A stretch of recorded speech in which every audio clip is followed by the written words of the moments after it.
Students, and welcome back. We'll be beginning a new unit where we are going to be taking a look at curve sketching. So taking information from an equation and graphing whatever curve is produced just by looking at information from the derivative.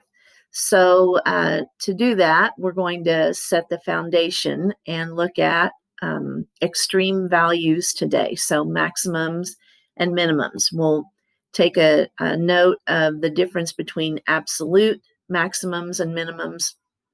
Those occur on closed intervals, and relative maximums and minimums. And those can occur on open intervals as well as on closed intervals. And so this first page has several definitions. I'm going to let you fill that in on your own from the notes key. I'll just talk to you about this bottom part where we have critical numbers. We're going to look at the derivative, and if the derivative is equal to 0, so if the derivative is equal to 0, or if the derivative is undefined at a certain x, then we would say that that's where the function has a critical number. And so the critical numbers are x values. And we're going to use those critical numbers to determine where the function would have minimum or maximum values, and those are y values. And so this theorem 3.2 says if f has a relative minimum or maximum at x equals c, then c is a critical number of f. So I'm going to switch to actually working out some examples for you. So this would be on the back of your front page of notes. And we're going to illustrate that theorem that if there is a maximum or a minimum, then you have a critical number. And if there's a critical number for the function, then its derivative will either be equal to 0 or it'll be undefined. So I'm going to have us look at number 1. We'll find the derivative of cosine of pi x over 2. And so that would be negative sine, where we keep the angle pi x over 2. And then we do the derivative of the angle. So we'll multiply that by pi over 2. And so we could just simplify that by rewriting negative pi over 2 times the sine of pi x over 2. And so there's our derivative. And according to theorem 3.2, it says that if we have a maximum or a minimum, then f should have a critical number at that maximum or minimum value. So we're going to look at the maximum value at 0, 1, and our derivative should either be equal to 0 or undefined at the ordered pair 0, 1, since this is a maximum. So we're going to look at f prime of the x value at that maximum. So f prime of 0. We're going to try to show that x equals 0 is a critical number. So we'll plug 0 in to the derivative. So that would be negative pi over 2 times the sine of pi times our x, which was 0, over 2. And so that ends up being negative pi over 2 times the sine of 0. And the sine of 0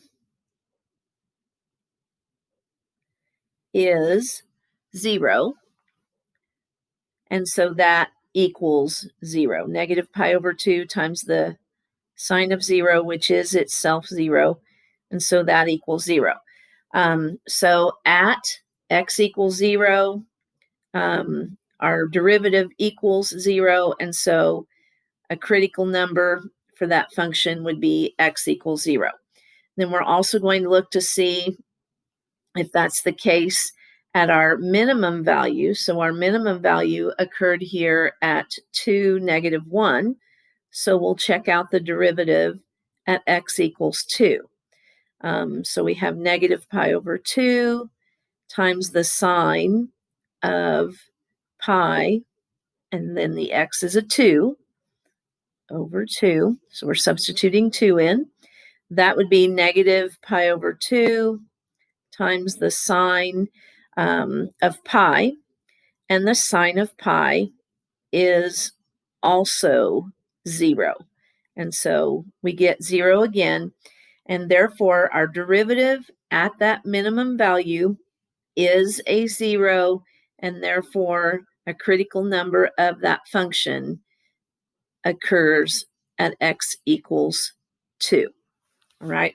So again, I'm just illustrating to you that when you have a maximum or a minimum value, your derivative will be either 0, which we found in this example, or in our next one, you're going to see that your derivative is undefined at that x value. So let's take a look, first of all, at the derivative for f of x equals x plus 2 to the 2/3 power. All right, so f prime of x would equal 2/3 times x plus 2. We'll subtract 1 and get negative 1/3. Then you have to multiply by the derivative of x plus 2, which is just a 1. And so I'm going to rewrite this for the purposes of usefulness with a third root, and since it's a negative exponent, I'm going to put the x plus 2 in the denominator. So 2 over 3, and then the third root of x plus 2. So this is our derivative. And in our diagram, we have a minimum value that occurs at x equals negative 2. So we're going to check the derivative at negative 2, 0. So in other words, at negative 2. So f prime of negative 2 for this problem will be 2 over 3 times the cubed root of, and then I'm going to put in my x, which was negative 2 plus 2. And so that gives me 2 over 3 times the cubed root of 0, and that's 2 over 0. So f prime of negative 2 has the calculation of 2 over 0, and that is undefined. So this fits the qualification that we set up for a critical number. So that means that x equals negative 2 would be a critical number for this function. And then finally, I wanted to show you one more, mostly to review what you would need to do the derivative of an absolute value. So we're going to look at f of x equals the absolute value of x plus 2. And there is no power rule or any sort of rule for doing the derivative of an absolute value. So you have to go back to the limit definition. So the limit definition says, I'm going to write your definition to remind you, f prime of x equals the limit as x approaches c. Now I'm going to use this one instead of the delta x one, of f of x minus f of c over x minus c.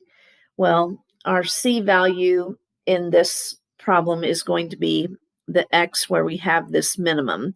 So it'll be at x equals negative 2. We're going to check to see if that is a critical number. So we'll look at f prime of -2, meaning that we'll do the limit as x approaches -2. And so you'll be doing f of x, which is the absolute value of x plus 2, minus f of -2. So that means you're going to be plugging in -2 for the x. So absolute value of -2 plus 2 over x minus -2, which will end up being x plus 2. So taking a look at what happens for that, you get the limit as x approaches -2 of the absolute value of x plus 2 minus, and then you get 0, so that part goes away, over x plus 2. And if you would check the limit from the left and from the right for that, from the left and from the right, you get two different values. We've actually done that several times. I'll just remind you real quick. So if we do the limit as x approaches -2 from the left, then you remove your absolute value using the negative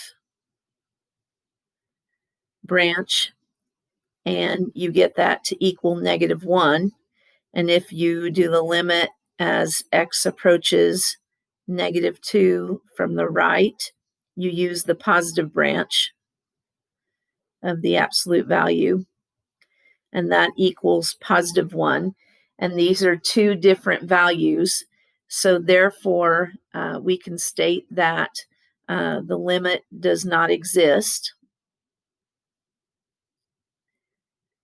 And I'm just going to abbreviate there. The limit does not exist. And so therefore,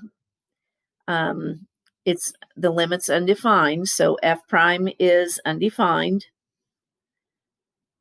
at x equals -2, which makes x equals -2 a critical number. So my work that I had been doing on my other ones, x equals -2 is a critical number. And we'll abbreviate it there. Now, those three examples illustrate for you that when you have a maximum or a minimum, the function has a critical number at that x value. Now, that's nice to know that, but in all other applications, we're actually going to be going in the reverse order. So I wanted to show you that it does hold, that you do have this critical number situation, but actually what we're going to do is we're going to find the derivative so that we can figure out what the critical numbers are and use those critical numbers to tell us whether or not we have a maximum or a minimum value.